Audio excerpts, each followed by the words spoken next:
Hello guys, nandito na naman tayo at eto isang malungkot na balita eto Rip nakikiramay tayo sa pamilya nitong si Mima Alicia.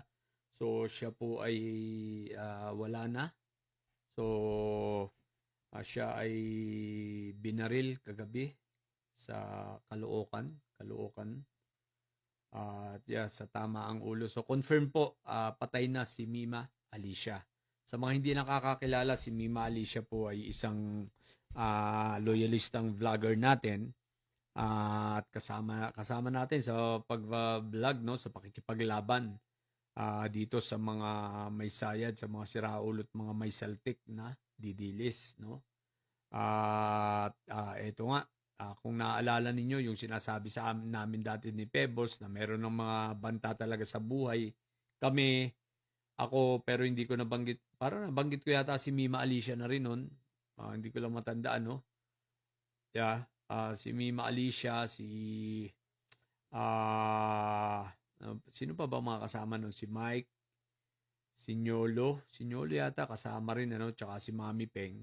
So, mag-ingat kayo dyan. So, eto na nga. So, tinututuhanan na nila, no? So, yung bilanggit natin na binabanta na ang mga buhay. So, dahil hindi na nila kaya, wala na talaga silang magagawa. So, gusto nilang patahimikin tayong mga vloggers, no? So, mag-iingat kayo dyan sa Pilipinas. Ako, bilang nandito sa ibang bansa, hindi pa rin talaga ako titigil, no? Ipaglalaban ko sapagkat hindi ako titigil at hindi ako natatakot dyan. Dahil unang-una kailangan tayo ng Pilipinas, kailangan nating ituwid ang mga pagkakamaling ito, itong mga impunity na ito, itong karahasan na ito, itong EJK na pinaggagawa nila. So, hindi tayo papayag. So, ngayon, wala pang police report, so malalaman ngayon sa investigation, no? Pero tingin ko mas lamang dito ang politika sapagkat may banta na talaga siya. May banta na sa kanyang mga buhay, may death threat na, pero siyempre si Mima Alicia matapang din ito na ipinaglalaban ang katotohanan at siyempre pinaglalaban ang ating Pangulo. So, DILG Secretary Remulla, baka naman ito tingnan yung mabuti, silipin, galugarin, suyudin, ano, sapagkat ito ay mga pangaharas. Ako po bilang meron ako mga personal din na kinaharap na mga panghaharas sa akin, ano. Eto talagang kita nyo. Pangalawa na ito. Ang una ay si Amigo ng Bayan. So pangalawa, itong si Mima Alicia.